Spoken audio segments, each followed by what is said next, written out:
Hello everyone. So we begin the seventh and last final week of the 7-week period between Passover and Shavuos, called the Omer counting period, Sfirat Omer.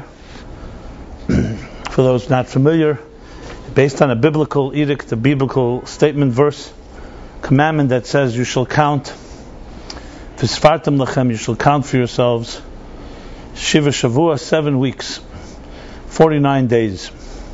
And then will come the holiday of Shavuos.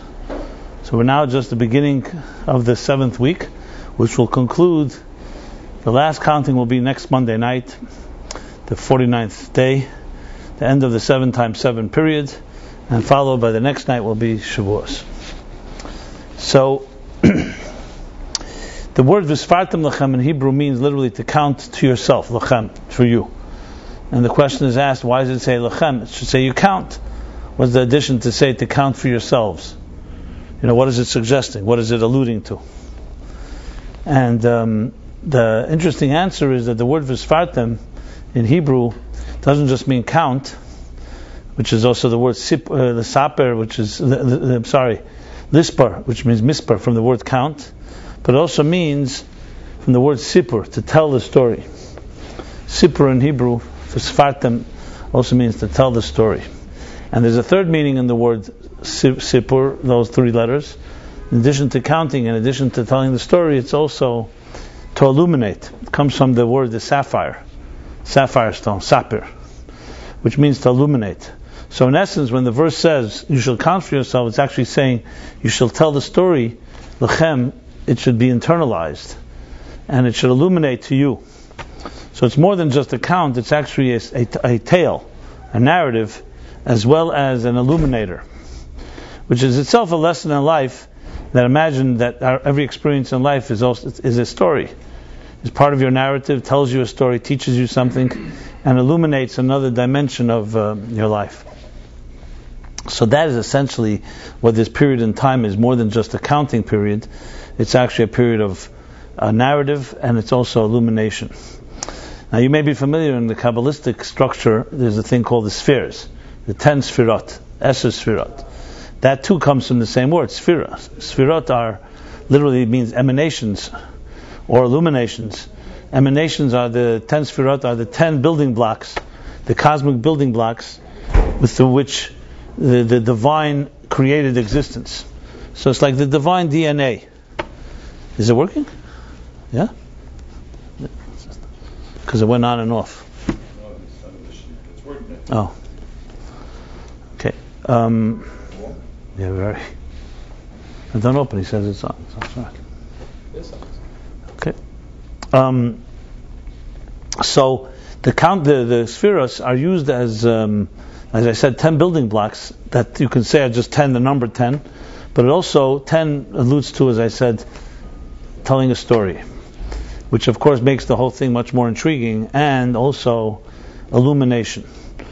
What's in regard to our lives, there's the expression in Tanya and other places that explain that the 10 faculties of a human being evolve from the 10 spheres. So in essence, our faculties, our strengths and our abilities are also really in effect spheres. They're not just components and elements of the organism called the human being, but they tell a story and they illuminate. And more specifically, the 7 weeks, the 7 times 7, illuminate for us and tell the story of our emotional lives. So we all live our lives and play itself out in every particular way, but what is the real inside story? What is the story behind the story? What's the story behind our reactions to things, our impulses, our emotional feelings? And everyone knows that we're a bundle of all kinds of confused and complex emotions, how we react, especially when we feel we're being hurt or under attack, how we react in areas of intimacy and in personal relationships, when there are expectations. And each of us have our set of tools, for good or for bad, that makes up what our emotional reaction to things are. And in many ways that defines our lives, our fears, our attractions, the things that we're drawn to, the things we're repelled by. And really almost every choice in life has some emotional aspect to it.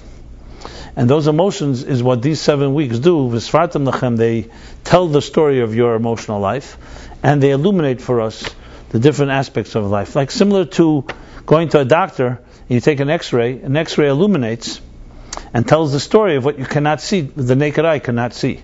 So too, these spheres tell the story and illuminate parts of our personalities and our characters that are not obvious to the naked eye.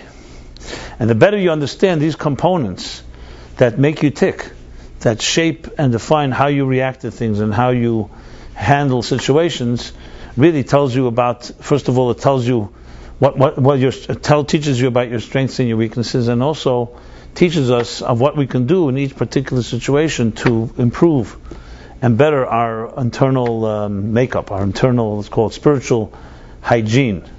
So in a way, these 7 weeks, as you can say, is a type of spiritual checkup, where you're more than a spiritual, an emotional checkup, where we're really looking, exploring, and diagnosing our emotional lives. And just doing that itself is an illuminating experience, and especially once you can identify and focus in on areas that need strengthening or areas that need tinkering or channeling, that can fundamentally change how we deal with ourselves and our relationships. So with that said, so this week, the 7th week, after the 6 weeks of chesed, love, and discipline, gvura, and the 3rd week of compassion, tiferes, and the 4th of determination, which is netzach, and then humility, hoid, and then the 6th, yisod, which is bonding, connection, commitment, we come to the 7th one, which is Malchus. Literally, Malchus means kingship. You could say sovereignty, nobility, dignity. And hence the title of this class, do you feel dignified? Are you dignified? So dignity is an interesting word, because it's very hard to define what dignity means. If someone doesn't have any dignity, it's very hard to explain what it is. If you have it, you more or less can sense it, but to put it in words is very difficult. See, love and the other emotions I just mentioned are all quantifiable. You could say, I'm feeling love, I'm not feeling love. I'm receiving love, I'm giving love. But dignity, is it something you can give? Something you impart? Or is it something you either have or you don't have? It's like an aura. An aura is not something you can just go by. You can't obtain it somewhere. Love, you can go to someone who loves you and ask for love. You can experience it in many ways. But dignity and malchus is a different type of emotion than all the other 6. So to explain it a little better, let's first begin by, as always, if you want to appreciate the sun, you have to look at the eclipse of the sun. By looking at the contrast of something lacking, you can often identify the importance of something. Like most of us don't really necessarily appreciate when we're breathing in a healthy way, because you take it for granted. How many of us marvel at every breath we take? It happens so many times a minute and a day that it's just taken for granted. Until, God forbid, somebody's struggling to breathe, you suddenly realize, hey, this is not a given. You're someone struggling in any particular area, you realize some things that we just take for granted as if it's a given is not the case.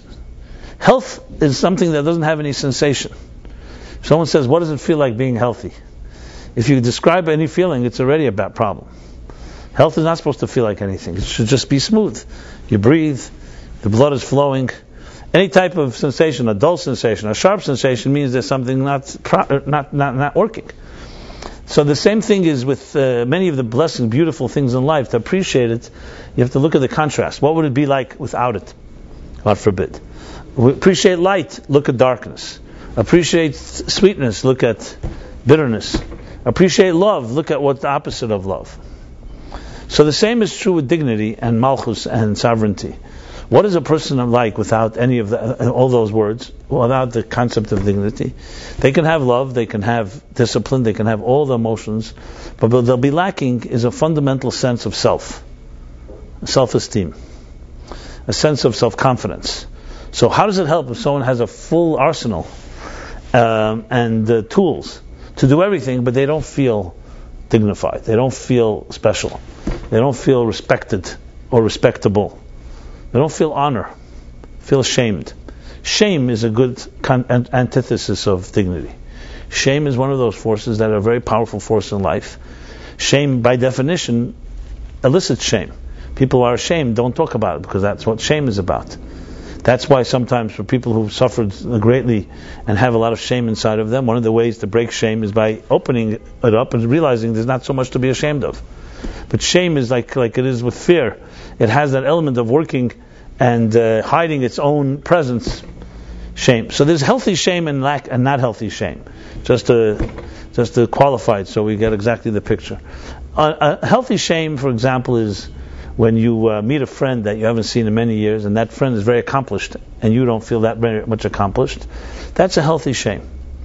Why is it healthy? Because it's appropriate. It's feeling, hey, look, I didn't live up to what I could have lived up to. Unhealthy shame, on the other hand, is a child who's afraid to bring anyone home because his father is alcoholic.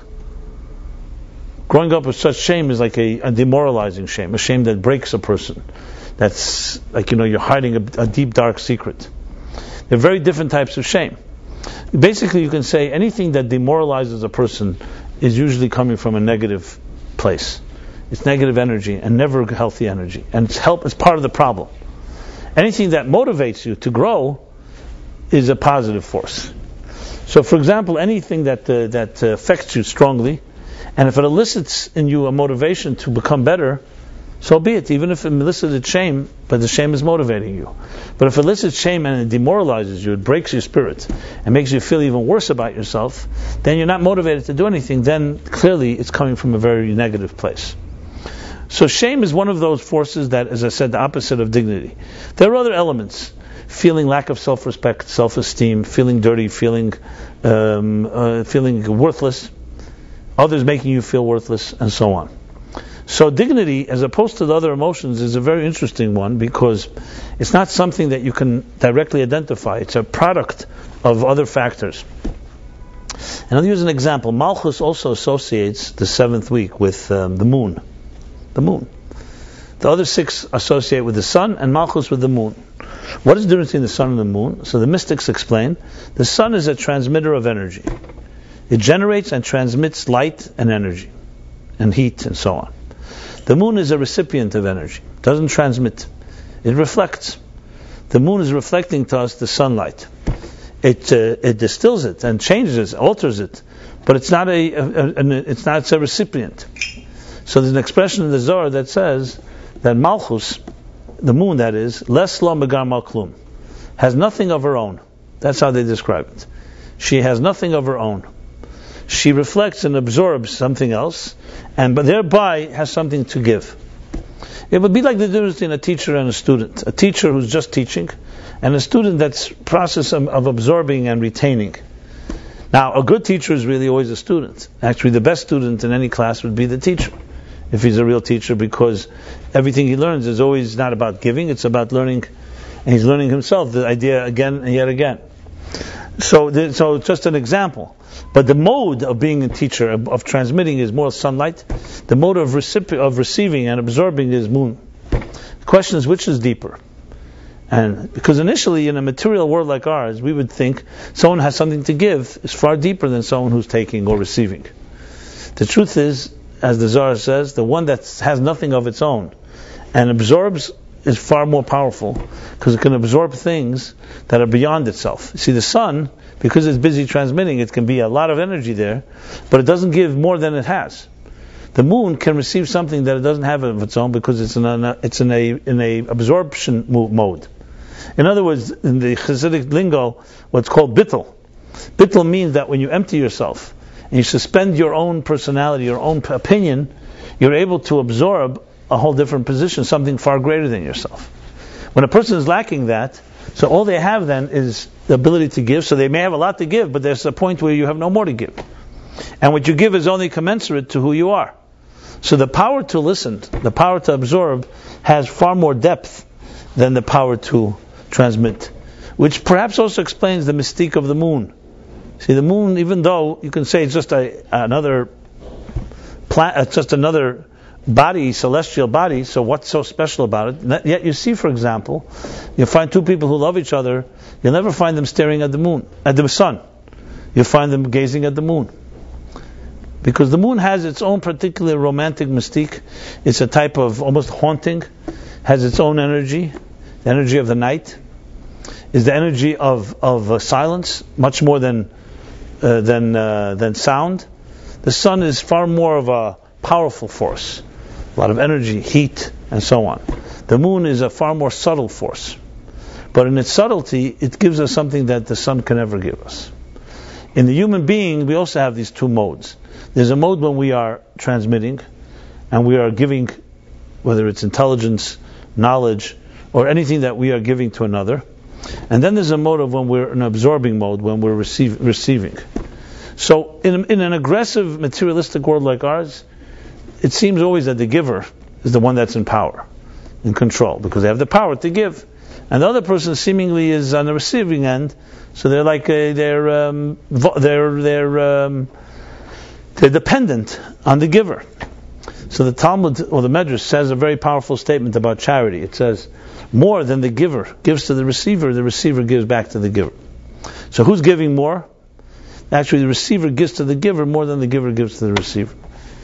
The example used for, let's say, in education would be where the rabbi, the great sage, they asked him, where did you learn the depth of your knowledge? He said, I learned much from my teachers. I learned even more from my friends and colleagues. But and I learned most from my students. That's what he said. Why? Students are clearly inferior to the teacher. Colleagues are on the same level. The teacher's teacher is superior to him. So why did he learn most from the ones that are less knowledgeable than he is? The answer is obvious. Because when you have to explain something to someone that's not on your level, you have to dig deeper and reach deeper into the idea than you would ever have to when you're speaking to colleagues or to a teacher. In other words, the ability to receive is far deeper than the ability to give. And it's counterintuitive, as again, especially in our world where everything's measured in equity and in quantity. So quantity, yes, the giver is giving more, but in quality is the recipient that's giving far more. And because it's about a transformation, it's about something that is qualitative. It would be like the Talmud says, the expression that a person desires $1 that they earn on their own more than $9 that's given to them as a gift. Now everybody can buy more with $9 than with $1. So why does the person desire more of their own $1 than the $9? Because it's not yours. You get it as a gift, you're going to blow it quicker. You didn't earn it. You don't feel that it's yours. And since you don't feel it's yours, qualitatively you don't have the same type of appreciation. So yes, by the amount that you generate with your own effort may be smaller in quantity, but far, far deeper in quality. What you have from that is experience, and experience is invaluable. So imagine someone took care of everything you needed in your entire life. They never let you do it on your own. You never learn on your own how to be self-sustaining. They may not have done you a favor. They have maybe given you and you provided, but you never learn to use your own wings. And when you don't know how to use your own wings, you have no dignity and you have no self-esteem. Even though you can fake it, you can say you can buy a lot more than someone else can, because you have more, but it's not yours, and you don't feel it's yours. That's why the Talmud Yerushalmi, the Jerusalem Talmud, there's a Babylonian Talmud, there's a Jerusalem Talmud, says that a gift that's not earned is considered to be bread of shame. Again, the word shame, bread of shame. Why? Because we're ashamed. You'll find very few people who've received gifts are going to just say this was a gift.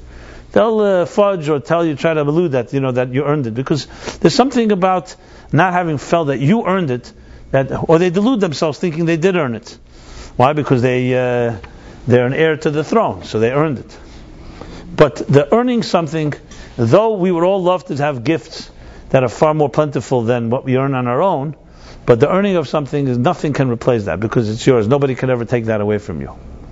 They tell one of the analogies given for this, there was this big, very wealthy aristocrat, spoiled brat basically, who always never earned anything on his own. He thought he could buy everything. One day he's traveling, and he's coming back to his palace, and he sees in the field, he sees a sight that really mesmerizes him. He sees a farmer who's been doing this for years, is swaying the sheath to cut the harvest, and he was just taken by the scene. He thought he was also the aesthetic of it, the sight, the artistic element of it. So he pulls over this chariot and he calls over the farmer and says, "You're sweating in the fields. How much do you earn a day?" So he told him what he earns. He says, "I'm ready to pay you 10 times as much. Come to my palace. You don't have to work in the hot heat of the sun. You don't have to work at all. I just need you once a day, like for an hour when I need entertainment. I need you to stand there and just sway like this. And I'll want to observe." He was, as I said, he thought he could buy everything. So the farmer says, "Okay, 10 times as much, let's go. Why not?" He knew it's a waste of time for him. What's he going to be doing? Anyway, he's getting paid and it's more comfortable. He's now in a palace. He doesn't have to stand in the sun. He's getting paid, coming home with 10 times as much. His wife says to him, "So what do you do for this 10 times as much?" I said, "I do the same thing in the field. I only have to do it an hour a day. And that's that." After a few weeks, he comes to his boss, his new boss, and says to him, he quits. "Why are you quitting?" He says, "Because I don't feel I'm producing anything. I'd rather go back in the field under the sun and work 10 hours a day and make 9 times less than you're paying me, 10 times less than you're paying me, because I feel I produce something." In the beginning, the idea was calm, was good, just take the money and run. But the bottom line is, didn't feel he's producing, and he couldn't feel comfortable standing on a stage and this guy watching him sway in the thing, doing nothing, accomplishing nothing. Now, I know most of us would have a dilemma. Take the money and go do other things and be productive with the money. But there's something about the human spirit, especially someone that has dignity, that just can't do something even if they get paid for it. They can't do something that is just not productive, doesn't make you feel that you're achieving something, accomplishing something. So dignity is a far more complex emotion because it's not something direct, it's indirect. It's like the moon. Its light doesn't come from itself, it comes from elsewhere, but its power lies in its actually non-expression. So dignity is actually a result of non-expression, but in a way it is the essence of what makes us human beings. Like I said, you could have everything in life, and if you feel no self-esteem and no self-confidence, and you wake up in the morning loathing yourself and shame and no dignity and no majesty and no nobility and none of that, what's it worth? What's worth all the gifts of life if you don't feel that you are something unique and special? So the other 6 emotions are actual forces that you can work on. Here's love, here's how you love, here's how you don't love. You give more love, less love.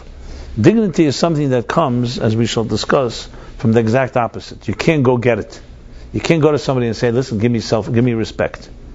Actually, that's probably going to cause even less respect for yourself and from the other person. Try it out. Say something, "I feel disrespected, I'm demanding respect. I'm demand honor."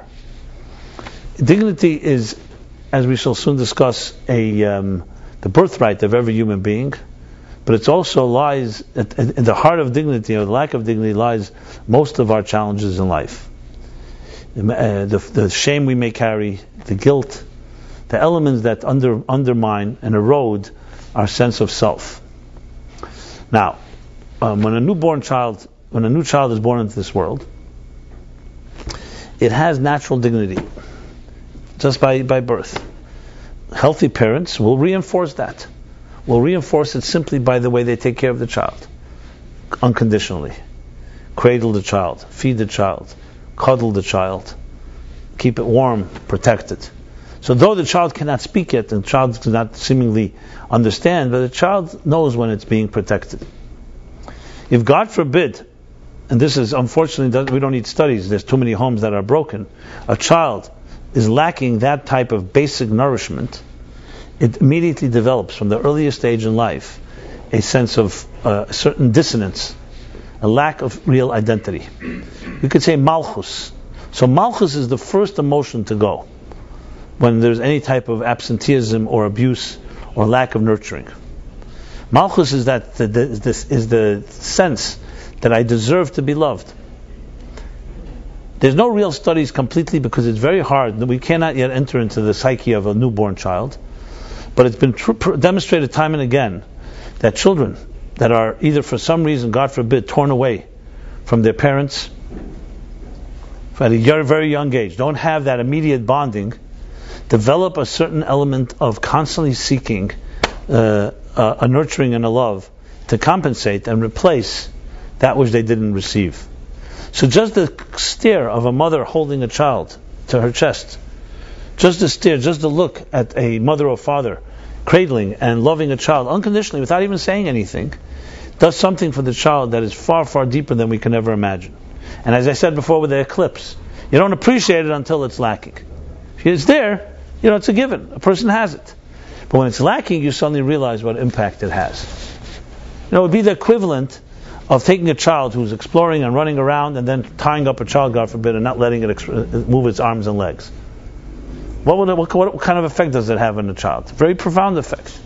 So one of the most important elements in life begin very early on in our lives, and that's when we have that type of protection, love, nurturing, nourishment, and so on. The interesting thing is, God made it, thank God, in a way, that for 9 months in our mother's womb, despite whether our mother loves us or not, we are ultimately marinating in the embryonic fluids in water and completely protected. So before we enter this world, 9 months of our psyche is being shaped in a complete protective zone. One of the most protected places is the womb. That's a very, very interesting insight. As a matter of fact, the microcosm and the macrocosm, the universe was also like that. It says in the Torah that the universe was covered completely in water until God separated the higher waters and the lower waters. So to human being, we're completely engulfed, immersed, submerged in the embryonic fluids in the beginning, and that's not just an accident, and it's not just for physical nurturing. It's because underwater, you ever go in the water? There's something about water that's nurturing. It's very much, it is a type of a fetal experience.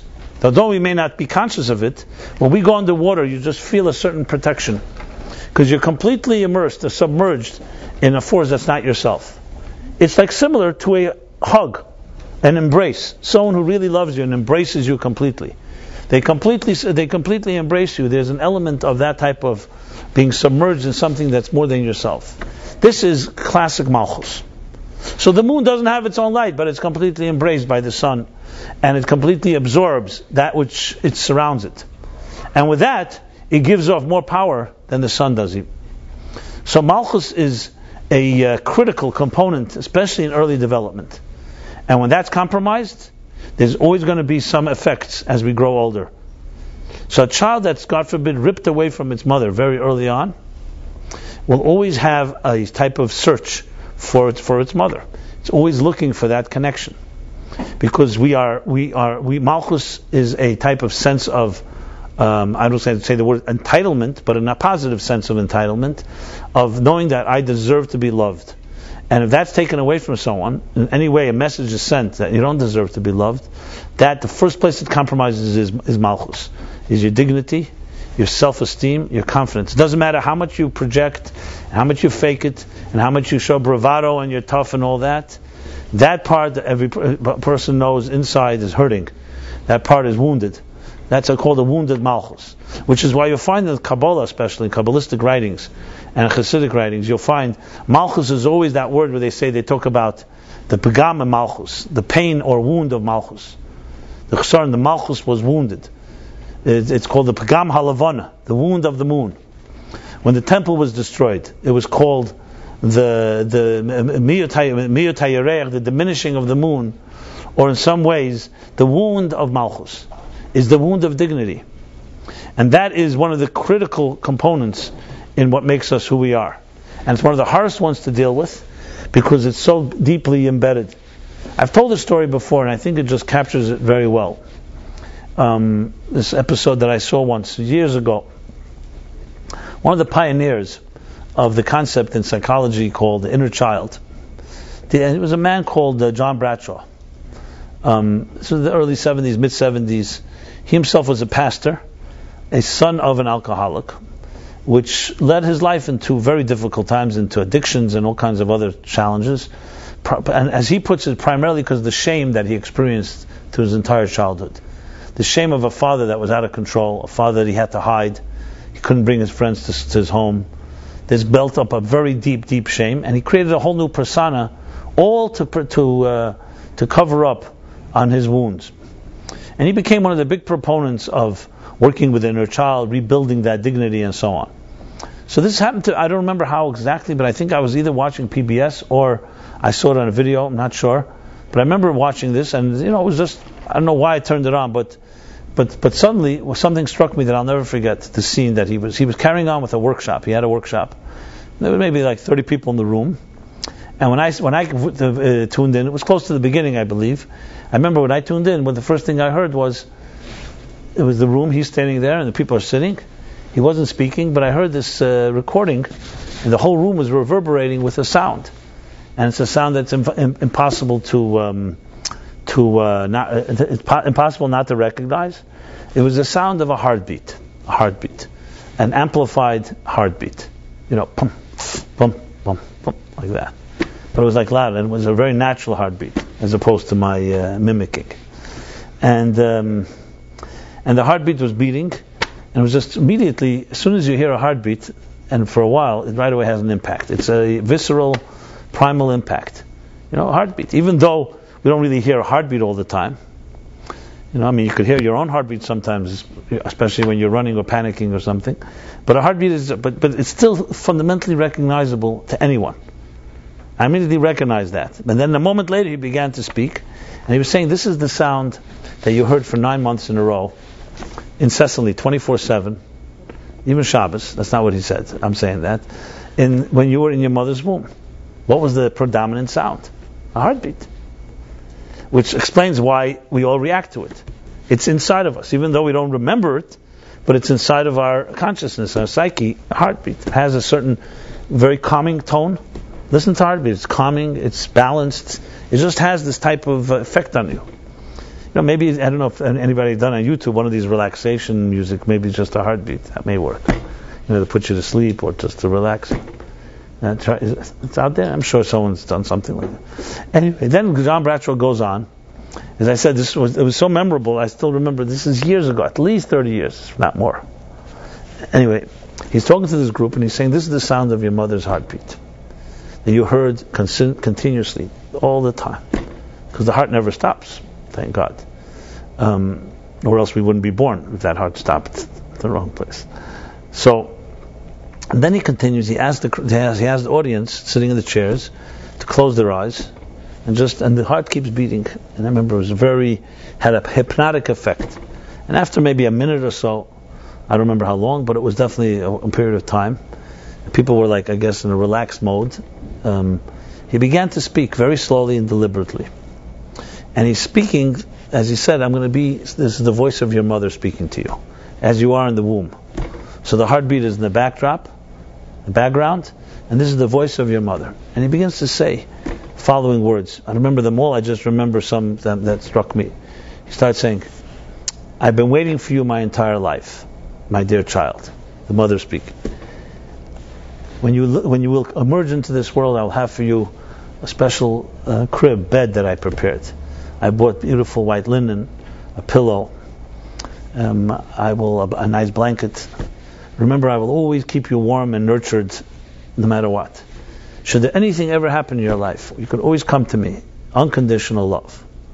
And he goes on and on like this for a good 3 minutes, talking about the mother waiting. I waited for you my entire life. And everybody in the room, including myself, I wasn't in the room, but I was watching it, started crying. So you could say, I'm always skeptical. This is the type of fabricated thing, but I can't deny what I experienced. Everyone started crying, and it was obvious why you're crying, because it was so true. It's so resonating. It's like, and he continues like this very slowly. The heartbeat is beating away, pumping away. Natural heartbeat, just pump, pump, pump, and the words that we all should have heard. And then he stops, and the whole place is it's like in this very thick silence. And then he says, this is the voice of your mother that hopefully you did hear, but we should have heard. This is the voice of dignity, is what I'm saying. This is the voice of dignity that you can only appreciate when you don't have it. When you have it, it's just part of you. It's like breathing. Healthy breathing doesn't require any much meditation. When you don't have it, you appreciate it. And nobody is immune. As I said, I was listening to it, and everyone there all felt that type of sense of belonging, a sense of confidence.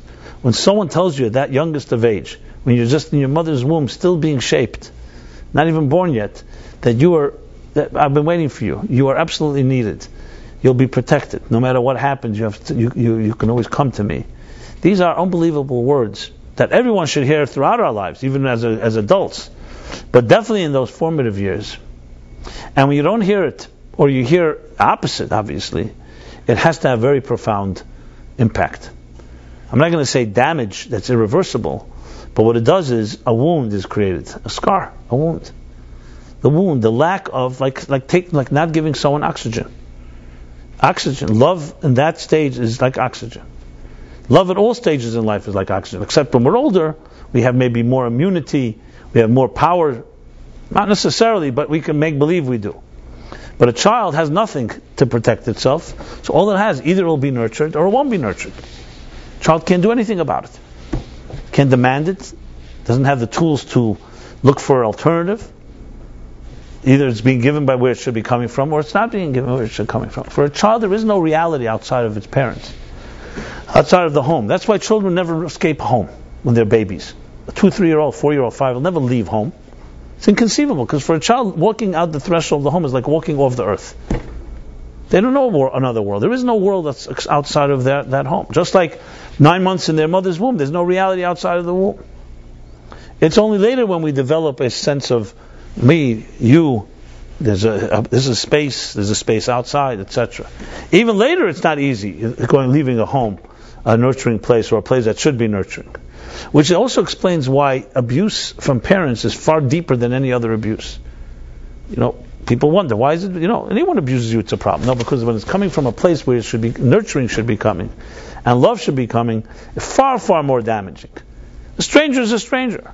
A place you don't expect to get any love, but a place where you expect it and you deserve it, and from there something happens, there something is not loving, that has a very, very deep wound that it leaves. Now, I am only talking about the negative simply to emphasize on the positive, of course. But we live in a world where this dignity from early age is a critical component. But here's the thing. If you did get what you should have gotten, and you did hear the words you deserve to hear, that you're loved unconditionally, and that you're submerged in waters that protect you all the time, then later when you leave those waters, then you feel that sense of security, and you feel that sense of connection, and you feel that sense of confidence. So when you enter a big, tough world, you're armed well. You have what to go with. If you don't have that, or it's compromised, what happens then when you enter the big, big world? Then real trouble, because the big world is definitely not going to protect you. And if you don't have those tools, you have to create all kinds of mechanisms and sophisticated, or not so sophisticated, arsenal of weapons to protect yourself. And we develop all kinds of things that are artificial and not natural, all to protect ourselves from a tough world.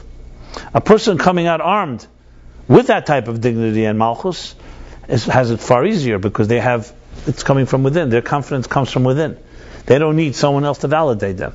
So they don't have to go through any machinations. They're self-validated. They have it as their birthright. They feel it through and through.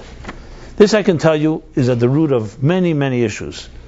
Even though we don't want to be generic or in any way any cookie cutter or of models that are platitudes and generalities, but the fact of the matter is, each of our malchus is different.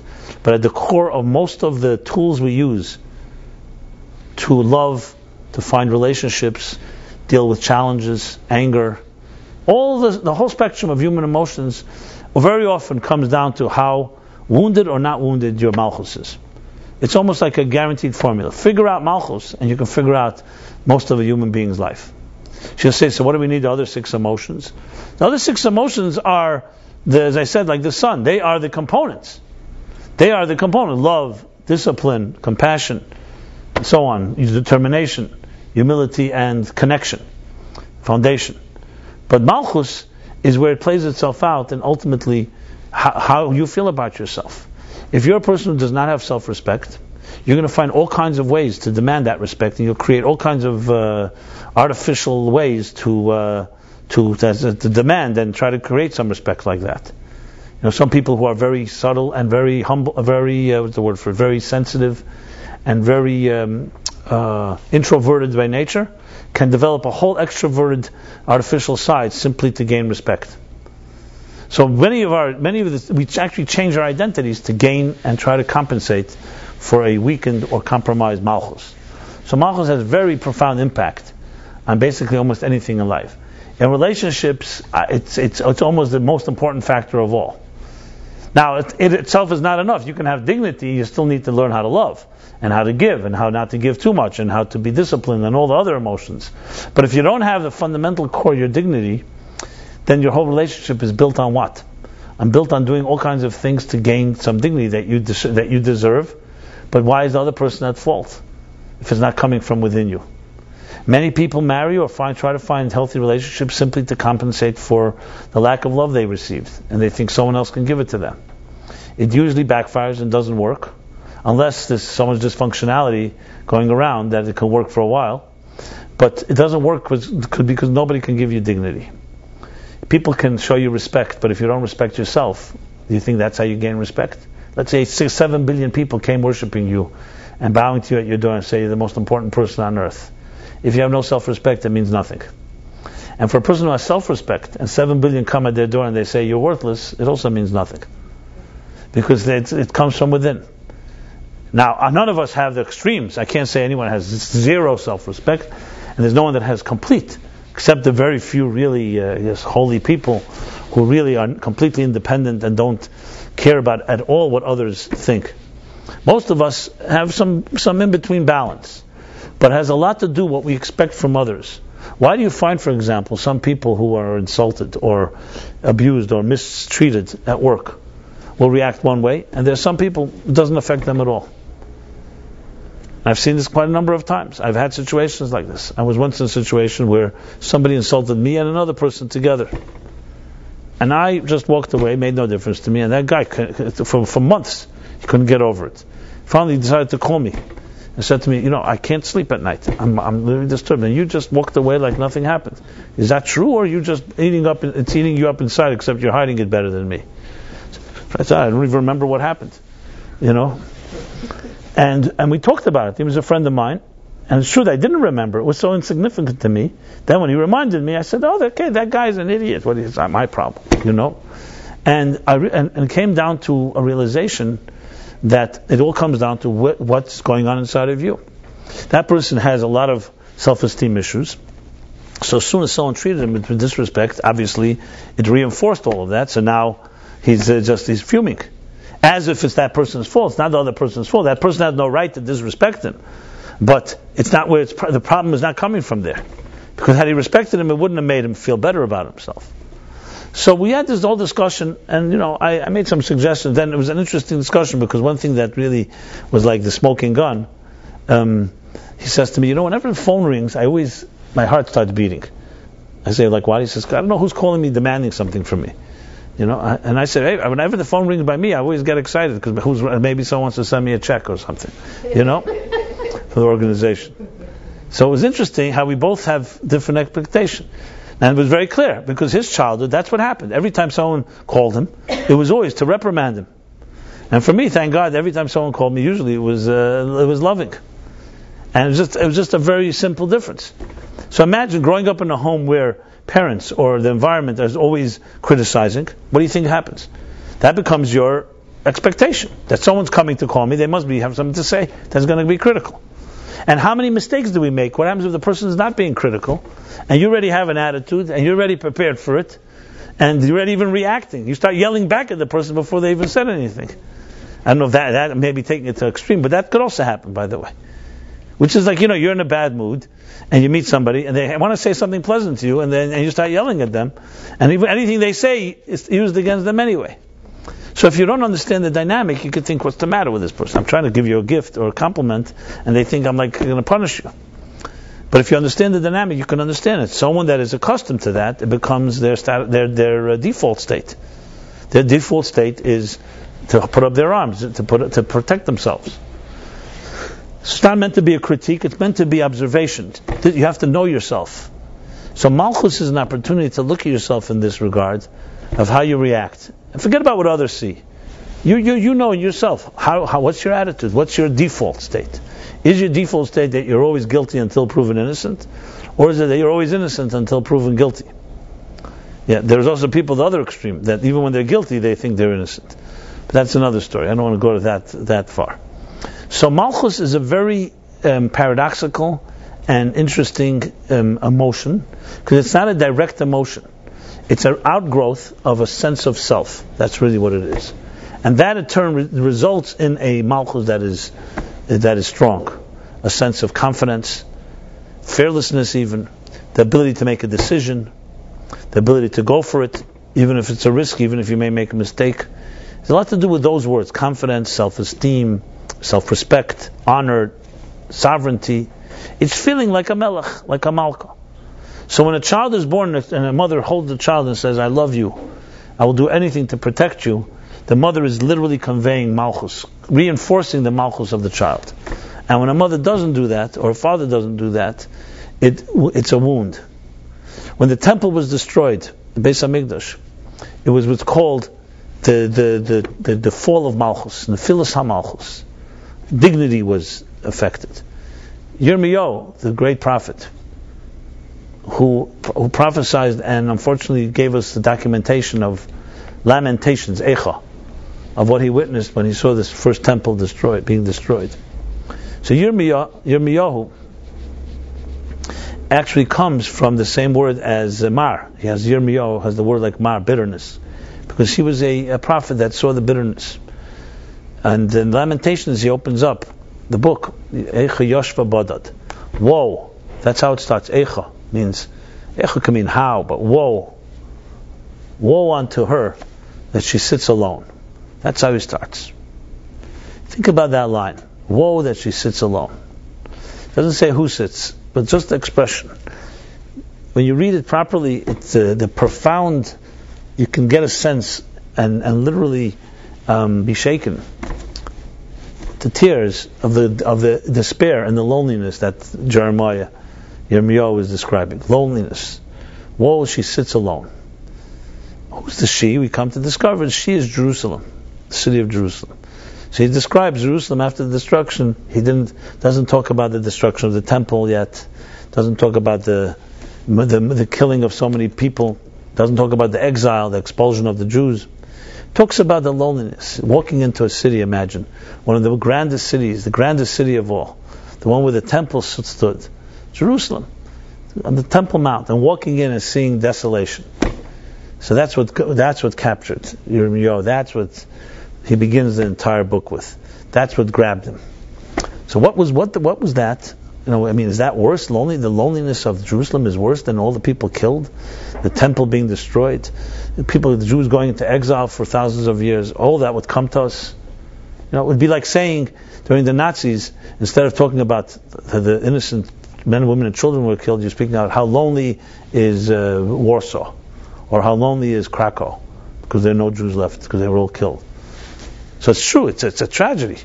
But the focus is what? On the city and how desolate it is, or it's on the people that were lost and all the tragedies around it. Why does he begin with this? Because what he's beginning with is really focusing on a key element. I've discussed this, I believe, in previous classes, especially around Tisha B'Av time. And that is discussing the Nephilas HaMalchus, the Pagam Halavana, which means that the wound of Malchus. What's the real wound of Malchus? Yes, the destruction was terrible. The murders were terrible. The expulsion, the exile was terrible. But the loneliness captures the lack of dignity. That's what bothered him, how they lost their dignity. In many ways, and people who were in the Holocaust will tell you, and this is no way minimizing the deaths, but the dehumanization that was involved in many ways was far worse. Not that the death in any way is minimal, but the dehumanization, the lack of dignity. You don't even bury somebody. You see, even in times of war, decent countries, there's a certain respect you have for the dead. There's a certain respect of even with your enemy. Not everyone has it. By Jews for sure, there's a whole thing. Even when a person is hung, that deserves to be hung, you're not even allowed to let him hang all night, because the dignity of a human being, the image of God. So it's true, even in times of war. When destruction happened, like Lot, when Sodom was destroyed, Lot's wife was told, they were told, don't look at it. You don't look at destruction, even if it's appropriate destruction, because that's not what a human being should be seeing. Because it's a lack, the lack of dignity in it is something that we have to always be sensitive. We have to cry over the fact that someone has to be killed because there was no choice. When the Egyptians were drowning in the sea and the angels started singing, God said, my creatures are dying and you're singing. But these were Nazis. These were people who were pursuing the Jews. They deserved to die. I mean, the Jews already left Egypt. Why are you pursuing them? You already had them in slavery for 210 years. So you could see, let's celebrate. No, we don't celebrate when there's destruction, even if it's destruction of an enemy. Because dignity is something everyone deserves and has. And the only thing is, some people end up destroying their own dignity by their behavior. But that doesn't mean we have to add to it or celebrate it. We don't have to add to that destruction. So when Yirmiyahu looked at the city, the loneliness was affected him, the indignity of a beautiful, holy city. And the indignity of it all. Because let's talk psychologically speaking, we all go through challenges in life. But what's far worse is the loneliness that comes with pain. Because you don't feel anyone's with you. No one can understand you. Because I would submit that if we knew that somebody was with us, we could endure anything. But pain has that type of reaction. Pain, abuse, or any type. It has the reaction of isolating you. Like people will you'll never understand you. They don't want to be around you because you're miserable or hurt. Or that it creates a whole demoralization. That loneliness is far, far worse. And you'll see this is one of the biggest challenges. Someone who's in a difficult situation and they feel all alone, like no one's with them, they have no power to fight. If you felt someone was with you, it's okay, so we're partners in it. Which is why when we console someone, we go to a shiva call, or you go visit the sick, you're giving them hope that someone's with you. I'm with you. I don't have answers for you, but at least I'm there. Like one Rebbe once told somebody who suffered a great tragedy, I don't have answers for you, but I can cry with you. Don't ever underestimate the power of that. You don't have to always have an answer, but you have to be there. Just showing up. So what Yirmiyahu was bothered by was that loneliness. Because that really sealed the indignity of it all. Okay, the temple had to be destroyed, all that happened, fine. But now we are alone, where do we go now? You have no one there's no hope. So when going back to what Malchus is supposed to be like, when I said parents that give the child a sense of connection, a sense of hope, sense of love, and so on, that is the opposite of loneliness. That's camaraderie, that's an environment, that's a nurturing. When we're submerged in 9 months in the embryonic fluids in our mother's womb, that is pure dignity. You belong, someone's protecting you all the time. There's no such thing as you're just on your own. Once we emerge into this earth and the umbilical cord is cut, that's when the challenges begin, because now you're not on your own. But God made it in a way that even a child of early formative years is again not on its own. Yeah, the umbilical cord is cut. The child is no longer being sustained by its mother's food and air and oxygen and so on, and nourishment. But now the child is protected for many years outside of the womb. And then comes the day when we actually leave home, and hopefully fortified by then with enough vitamins and enough inner malchus that we can handle anything. And those that handle anything have that ability, because for years, it's like a bird. You don't send off a bird to fly till it first has a nest that's nurtured it for a while. And then comes the day when the bird is sent off to fly. Now go fly. Go build your own life. But it comes it comes gradually. It's never immediate. It's the process. Think about it. The Kabbalists talk about the process, that God doesn't just send a soul to earth and go figure it out. It's in stages. 9 months, you're completely submerged. The first few months in the year of your life, you're protected by parents. You're still unable to really. Then as you slowly become an independent entity, you have continuous nurturing, continuous protection in a healthy home that gives you all the strength that Malchus is built up. So the day you come when you mature and you're ready to leave, Malchus is now of full strength, and you can go build what you have to build. Compromise, or in any way abort, or in some way distort the growth of Malchus in those early stages, it has to have an impact later in our confidence, in our ability to take on a challenge, take risks, and definitely in the area of relationships, where it's all about being vulnerable. and being able to celebrate your vulnerability. Someone who has a strong malchus celebrates vulnerability. Someone that doesn't thinks vulnerability is dangerous. And it's obvious why, because when you're vulnerable, people can attack me. I'm prone to have no protection. But there's vulnerability that someone that has strong malchus is not afraid, because vulnerability is not a negative. Vulnerability simply means that you are comfortable enough to be open, and you have enough strength to know that no one can destroy you. So you can afford to be vulnerable, and you can celebrate it as well. There's a sense of self. Like the Kotzker Rebbe said about relationships: if I am I because you are you, and you are you because I am I will not be and you will not be. But if I am I because I am I, and you are you because you are you, I will be and you will be. In other words, if my identity is defined by proximity to someone else, in other words, someone says to you, who are you? And say, you tell me first who you are, then I'll tell you who I am. In other words, you can't tell them your position until you see someone else's position. There's some people like that. They can't tell you an opinion until they hear another opinion. Then your whole life, your identity is basically determined by juxtaposition to other identities. Whereas if I am I because I am I, and you are you because you are you, then you have two people emerging as a self. They have a self, and then you can have what is called a perfect relationship. You have a self and another self, and they come together, and you have a complete chain, and they don't annihilate each other. This is Malchus at its best. So when we look at ourselves, obviously these questions have to be asked. How you see your own dignity, how you see, are you someone that complains that nobody respects you? That wherever you go you feel stepped on, and so on. So like one of the Hasidim once came to the Tzemach Tzedek, very distressed. And he said to the Rebbe, the Tzemach Tzedek, the Rebbe says to him, why are you so distressed? Why are you so what's bothering you? He says, when I go to shul, everybody's stepping on me. He meant, not literally, he meant metaphorically. So the Rebbe smiled and said to him, if you wouldn't spread yourself out all over the whole shul, no one would step on you. Okay, so literally you can mean, what does that mean? That what do you have to be? Well, constantly, says you have to be everywhere. Sometimes just be quiet in your little corner. You don't have to be everywhere, so that way you don't have to. People don't have to step on you. But if you think about it a little deeper, what he was saying to him was that if you had your own self-confidence, your inner confidence of self, you're not like spread everywhere, trying to please everybody, or you have to always be the center of the party, then you won't feel like anyone's stepping on you, because there's a sense of self. If you become, all you are is really how others are reacting to you, then of course you're going to feel stepped upon. There are people like that. I hope you've met some people, or you may be that way. They just come into a room, they exude self-confidence. It really makes no difference who's in the room. Makes no difference what is said, what isn't said. That doesn't mean they're fools or naive and don't hear an insult or see something that may be inappropriate. It's just, however, they're not defined by it. They're not defined by other people's opinions or other people's positions. Again, that doesn't mean they can't hear another opinion. It doesn't mean they can't even absorb another opinion.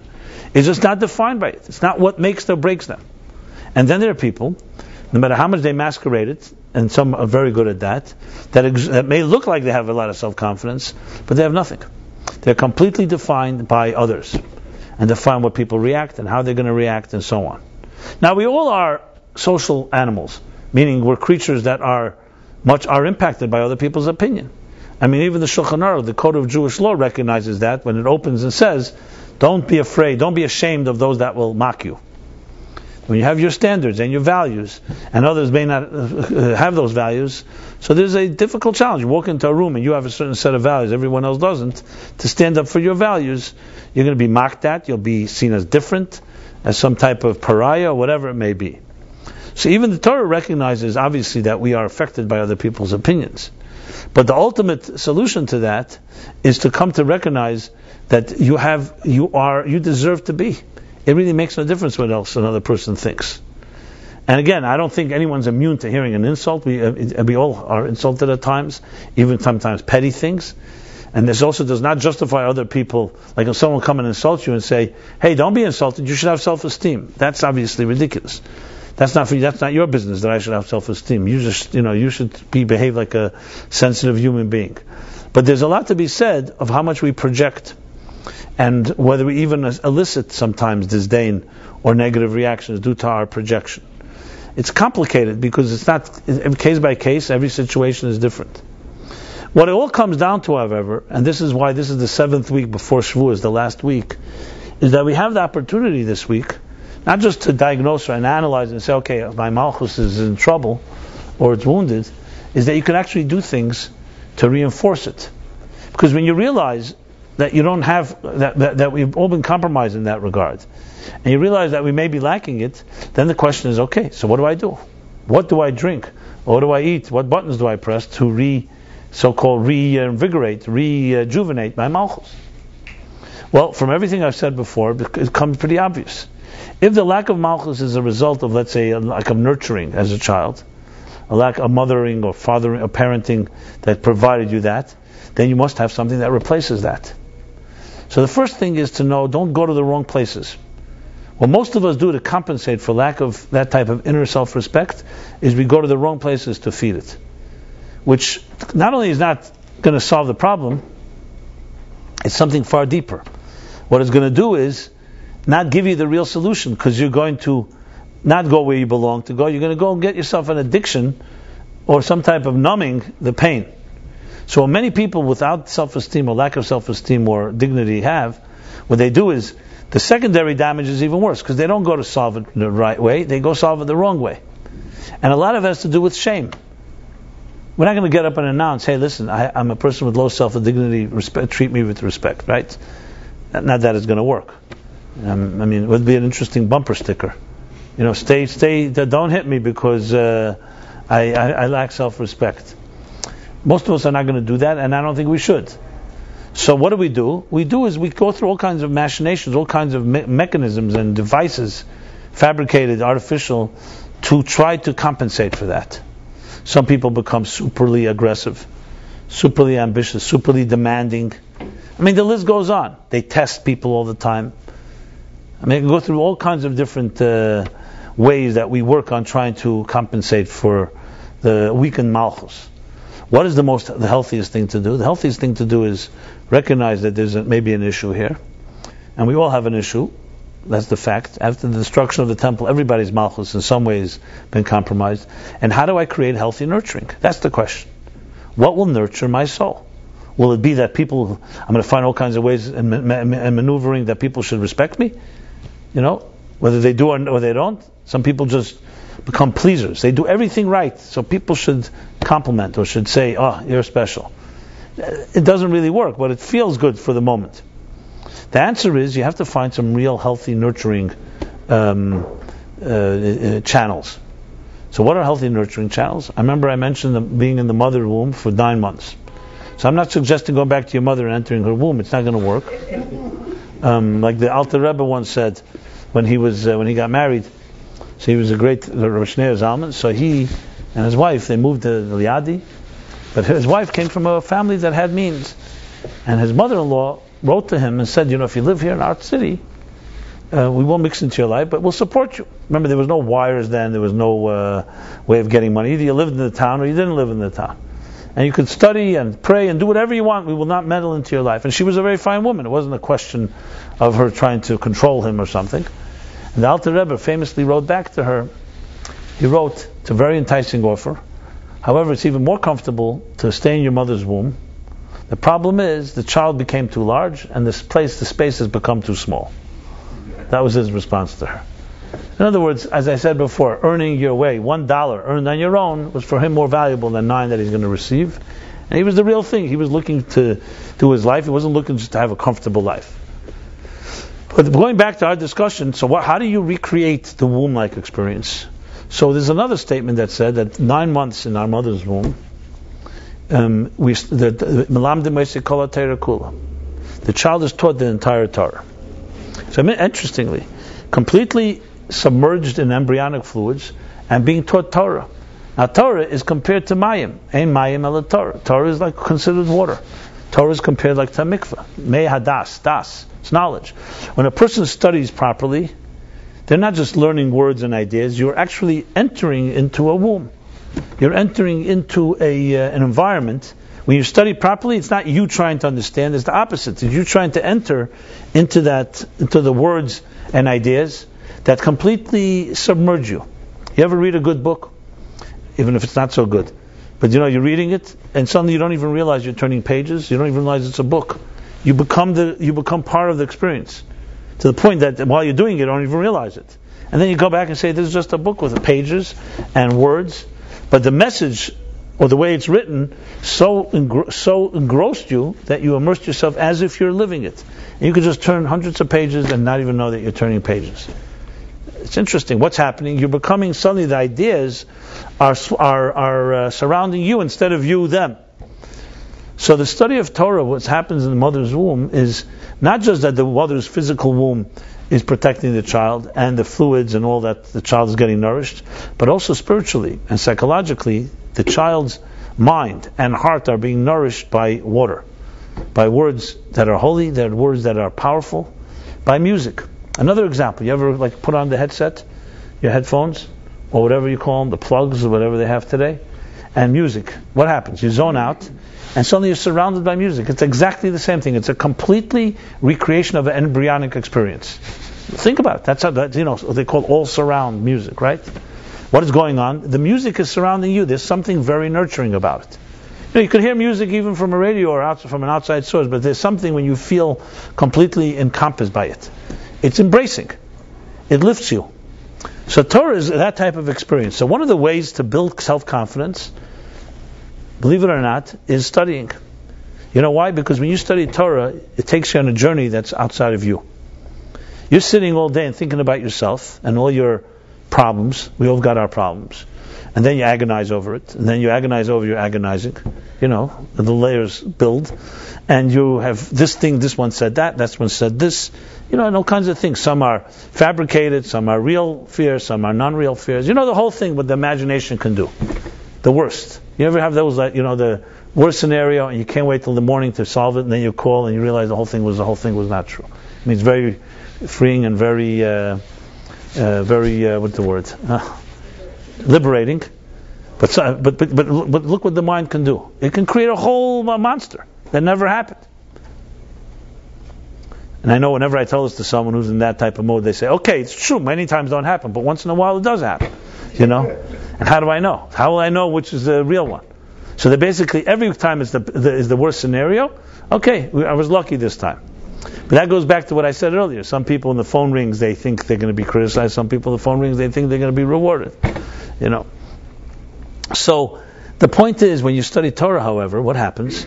It takes you like music to a trip to another place, especially Chassidus, especially when you go on a traveling into the cosmic levels. What are you learning about? You're learning everything but yourself. The truth is, it's the real you. As you learn it, you learn this is the real me. But it's not focusing on how you see yourself, it's focusing how God sees you. It's a whole different way of looking at it. They say when Nixon was resigned from office, Kissinger writes, I think in his memoir, so they prayed.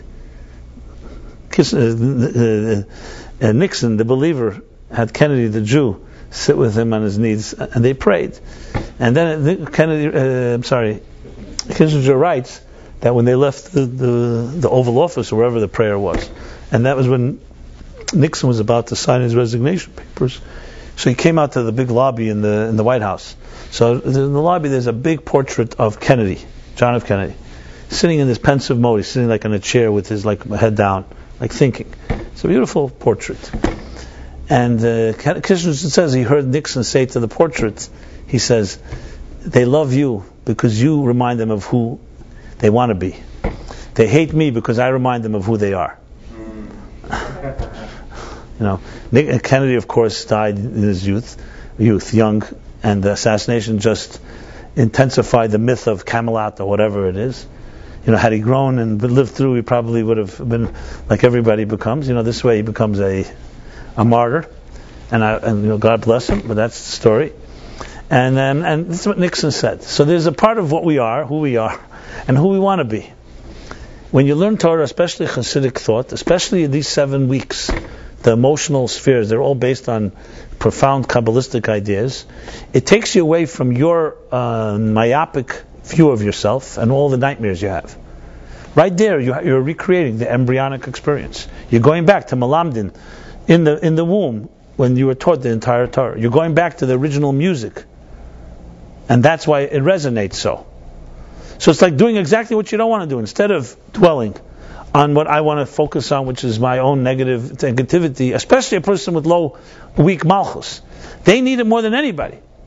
Because as long as you're going to keep dwelling on your perspective of yourself, you're just going to keep reinforcing all your negative self-perception. What the Torah does, it submerges you in those waters and allows you to see a different reality. Now, I know the catch-22 is when I'm so depressed and so bad about myself, I can't even focus on learning. Well, what can I tell you? That's what we have to do. Sometimes you just have to get yourself out of it, or else you're going to keep on digging a deeper hole. It's like, when you get stuck in the mud, the more you try, the deeper you get yourself embedded. So it's about really lifting yourself up, allowing yourself to be lifted in a different place. And doing it on a constant basis, once a day, once a week, continuously, you'll be surprised, filling your mind and heart with that womb-like experience of being lifted to another dimension, transported to another time and place, has unbelievable therapeutic effects. And interestingly, at no cost, with no pain involved, it's just simply taking your minds elsewhere. It's like the cognitive life raft. It's letting your mind carry you to another place, and interestingly, your emotions follow. Not initially, but they have to follow because they have nowhere else to go. Because you're not letting your mind focus on their fears and lack of malchus. You're taking it to that place. You're taking them to another place, and then what happens is it begins to affect you. You begin to have a place to go to, which is nurturing in a healthy way, not expecting it from another person, not unrealistically expecting it from people who can't give it to you anyway, or don't have the ability to give it to you, and it starts building an inner confidence. I can only tell you from experience and from people who've tried it that it works. It's not something we usually hear, but this was one of the things that works. Another thing that works, but very similar, is helping other people. Simple volunteerism. What better way to build self-respect than doing something that is truly respectful? Instead of trying to get someone, everyone saw The Wizard of Oz. So the lion who has no courage gets himself, what does he get himself? A medal that says he has courage. So if someone with low self-esteem says, okay, you know what? We'll go to a university that will say, here, for enough money, we'll give you a degree that says now you have self-esteem. How much is that going to help? As a matter of fact, it'll be a reminder to you every moment you look at that I have no self-esteem. I needed someone to tell me, here's whatever you could, like I saw someone on my block has a license plate that says, what does it say? That's the fun-loving one, but there's another one. It's across the street, I think. There's one fun-loving one. There's another one about like I'm filled with self-esteem or something like that. I forgot the words. But the bottom line is, it's not about a sign saying, "Hey, look at me. I'm a self-esteem person." The best way is to do something that actually does have esteem. So you say, why is that? Something sounds like such a simple solution. If I'm feeling bad at myself, do something that's actually respectable. The problem is we become our own worst enemy. We can't even see in front of ourselves that if you did something respectable, you'd become respectable. We don't think like that. We continuously dwell on no, I'm not worth it. Try something like that. Try volunteering. Try going to a home, help out some special children for a day. Guaranteed, you tell me how you feel after that. There's no way that you're not going to feel better. Because you have helped somebody. You've genuinely helped somebody. That's a second way. So these are suggestions that are not very mind-blowing. They're just basic. However, the reason we don't think about it is because we are trapped in all kinds of complicated solutions, so-called solutions, to compensate for our lack of it, instead of just doing something. Now, even the suggestion comes because if a person has self-esteem, they'll understand these ideas. When you don't have it, you don't look for things that are really respectable. You look for false type of respectability. It's like, there are hundreds of thousands of cases like this documented, where these children who were growing up in homes that were the father was a tyrant, the mother was a tyrant, or whatever it may be, and children growing up literally trembling, of their parents, and constantly being infantilized, and I'm pleasing. They develop an attitude that unless I'm doing something to please somebody, I will not be liked. And they can't stand up to anyone. They can't deal with confrontation. They're constantly in a situation. I have to please and they completely obliterate themselves. And all the pleasing they do does not satisfy anything. A person like that, it's hard for them to see that if they went to help somebody, or volunteered, or did something else, that would be more pleasing than all their fabricated machinations of trying to please. Because that's what happens in your mind. You start developing, you know what, I'll do things what I think other people will be happy with. That's not how it works. Do something that's actually genuinely and objectively respectable. That's how one builds self-respect. So, I feel almost ridiculous saying it. It's such an obvious suggestion. But the difficulty is because our routines, our habits are so destructive and so, undermining, that we don't think of the most basic ways of doing it. And we also almost will say to ourselves, if I do that, how's that going to help? So instead we go back to do things that are not necessarily going to do anything. We'll say, that's not going to make a difference. Who decided that?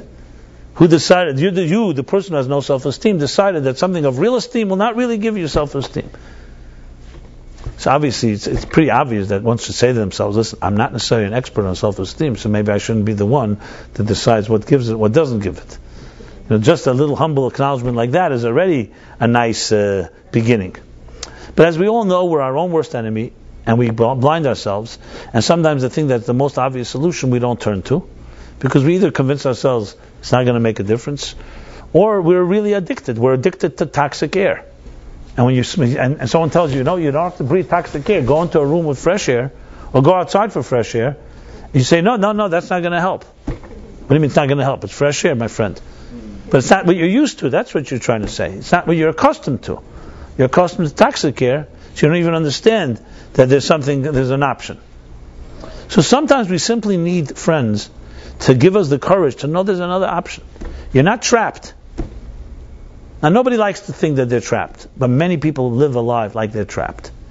You could see it from many things. You could see they never want to try something different because they've convinced themselves they're really trapped. As much as they protest that, and we're not trapped. And you need to be around people who help you understand that and help you hold your hand, build confidence. Doesn't mean it has to be cold turkey and suddenly you change your whole life and attitudes, but you hang around the right people who take a leap, take risks. It tends to rub off. And the more you're involved, and go back to the suggestion, studying Torah is a freeing experience, and actually helping others, and being around people who have this element of Malchus. Malchus is very contagious, just like the lack of it is also very contagious. And that's unfortunately also a problem. The people we choose to hang around with are often the self-fulfilling doomed prophecies that we write for ourselves. We choose people that reinforce our attitudes. And we're experiencing something different. Now, just a few days ago, I met somebody and convincing me of some cockamamie theory about himself and about his life, about others. He had a whole theory, a very smart guy, like a complete... I had to really control myself not to say, this whole thing is just one big ridiculous BS. I don't know what you're talking about. But I saw for years he developed a whole sophisticated perspective on himself and others. And I didn't even know where to begin. So, we're not supposed to tell him that your whole 30-year theory is based on, stupid, lack of objectivity or lack of self-esteem. So I said to him, diplomatically, I said, let me ask you something. Why are you telling all this to me? I wanted to know the reason. He wasn't really sure. I guess he wants somebody to agree. So I said to him, why are you telling this to me? I'm not necessarily agreeing with you. So he says, well, if you hear all of it, you'll agree with me, So I said, you know what? If you're so sure of that, then I need to ask you something. Is it possible that there's another perspective on it? And I said to him, so why would I even listen to you? If you tell me that it's not possible there's another perspective, I have to listen to you, and maybe I don't think that your perspective is right. Why would I be open to hear a different perspective if you're not open to hear a different perspective? So he's an intelligent guy, so he couldn't say to me, no, I'm right and you're wrong. And I didn't even disagree. I said to him, I don't know, I have to hear more. Anyway, it got stuck there. I don't know if it's going to go anywhere. I don't think it's going to come back to me, that I think, because I wasn't so cooperative. But I didn't even really challenge him. I just asked that one question. That already was too much. Now, hopefully he planted a seed and maybe he'll think about it. But there's this type of almost adamance at your existence and your perspective is it, and that's it. That is the greatest enemy that possibly could have. And trust me, we all can be guilty of it, but we have to at least be intelligent enough to realize, especially if you're just think about your own welfare. Maybe it's worthwhile once saying, okay, maybe I don't got it exactly 100% right. It's not the worst thing. Intelligent people are capable of such statements, right? Because that's what intelligence is, that there may be other perspectives I haven't yet discovered. So as we prepare for Shavuos, as we conclude the 7-week period, this is the final frontier, the dignity, Malchus. And we go all the way till the end of it, the Malchus of Malchus, and with that we enter to Sinai. So the Jews left Egypt 49 days ago. Well, it's not 49 days, but there'll be 49 days from next Monday. They left Egypt. Egypt was a major hurdle. As we've discussed many times, Yitzias Mitzrayim. Mitzrayim comes from the word inhibitions, boundaries, confines, anything that limits us. But they didn't just jump right into Sinai, into getting the whole mandate of the Torah. They prepared themselves. They slowly refined, explored, introspectively their personalities, step by step. One, Chesed of Chesed, Gvura of Chesed, Malchus of Chesed. Then came Gvura, Teferes, Netzach, Chayd, Yisod. And then they come ultimately to dignity. So it's an interesting medrash that captures it very, very powerfully. That after they left Egypt, the Jews said to God, okay, we're your people. You've fulfilled your promises to us and to our grandparents and parents, Abraham, Isaac, and Jacob, Sarah, Rivka, Rachel, Leah. We're very appreciative.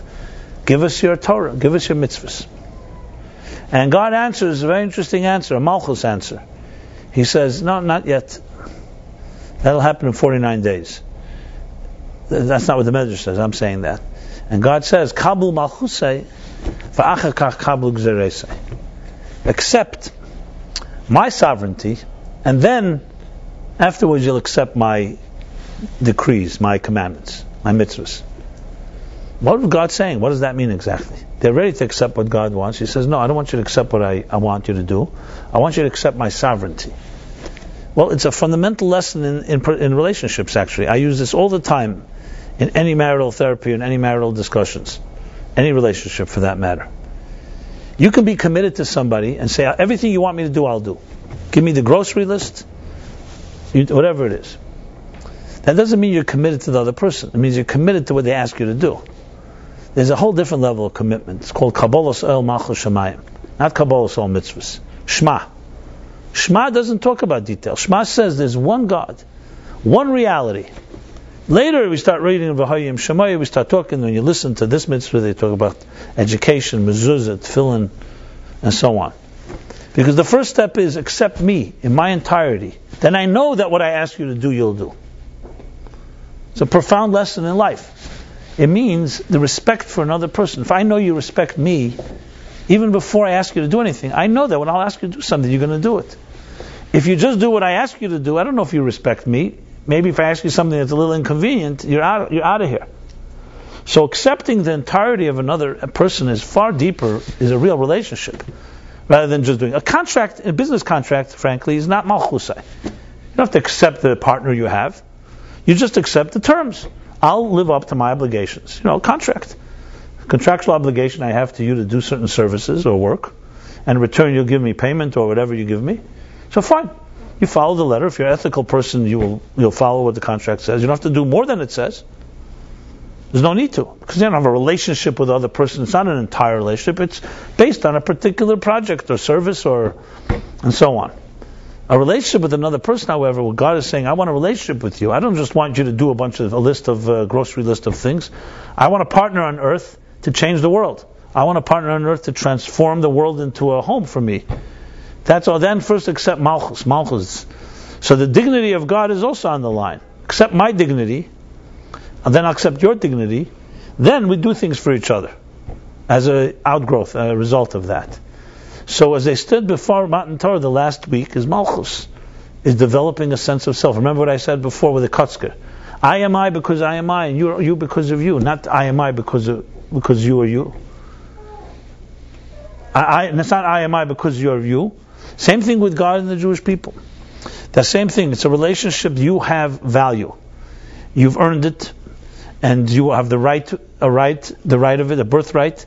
And this value is inherent and absolute, indispensable. And it goes both ways. We respect God not because God does something for us, but because there's an entity that is higher than we are, and respect the essence of its being. And then there's also the other way around, that we build our Malchus in kind. And then, when we finish that, we're ready to stand at Mount Sinai. What's Mount Sinai? It's a chasana. It's a marriage. The dating is over. Now it's a real marriage. The canopy was the mountain. Har Kegigis. God lifted the mountain like a canopy. That's why we have a wedding canopy. Many laws of marriage we learn derived from Matan Torah. Matan Torah is called Yem Chasanose. Zeh Matan Torah. The ultimate marriage and union and fusion will be when Mashiach comes. But Matan Torah was the beginning of the process. So it's all a good metaphor for relationships. It's a good example of relationships. And Malchus is that final step. The step of developing a sense of self. The truth is we have it. It's a matter of allowing it to emerge. So, being around people that give you that confidence. I'm sure we're around people all the time that are users. That we know use us for what we need, what they need from us. Sometimes we go along because we use them too. And everybody's using everybody. Sometimes you don't go along, sometimes you're trapped, whatever is going on in your life. But then there are people you're around, you know clearly they're not using you.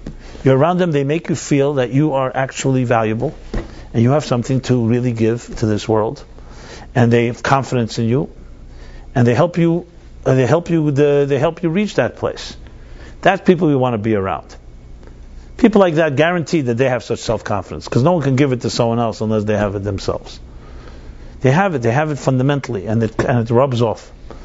That, coupled with other things I said before, the study of Torah, doing something volunteer, helping someone, doing something truly respectable, is what gives you respect.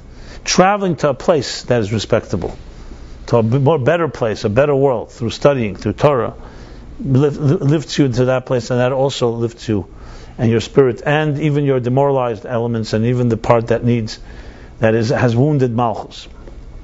So as we enter the holiday of Shavuot, which will be coming Tuesday night, and it will be a Tuesday night, Wednesday, and Thursday, we enter with hopefully a rebuild dignity, a rebuild Malchus. We have a whole week still to work on it, almost a week. And God should help you all to build that Malchus, to let it emerge, find things to hold on to. And what better what better time than now is to commit to some of these things I suggested, or find other things. I'm sure if you use your creative mind, you can come up with other ideas to build the Malchus. So we can march into Shavuos in that full sense of the word, and stand at Mount Sinai as they did then. It said everybody stood there, one heart, like one person.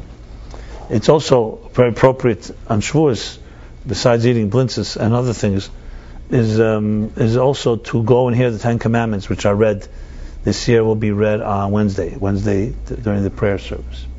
So I want to wish everyone what they call a true Kabbalah Satara. There's an expression besimcha b'primius, with joy and integrated, internalized, and in a way that we actually can come away with renewed as we enter the summer with a renewed Malchus. Wouldn't that be delightful to have a summer that with a summer plus self-esteem? That's far better than a summer with low self-esteem. No, you get into less trouble, and you do some good things with your life. So we will definitely continue next Wednesday will not be a class because of Shavuos. You'll have the ultimate class. Matan Torah is even better. And full of Malchus, brimming with Malchus. And the following Wednesday, I'll probably record a class, but I'm going to Sao Paulo, Brazil, to the wedding of our dear friend Velvel's oldest son, Shaiki, right? Right? So I technically, well, you can see me on camera. You can see me anytime, by the way. You can just look at YouTube if you want to see my face. But I'll record a class for that Wednesday. I will do that, and definitely after the Wednesday after that, we'll all be back here. Shabbat brachos, right?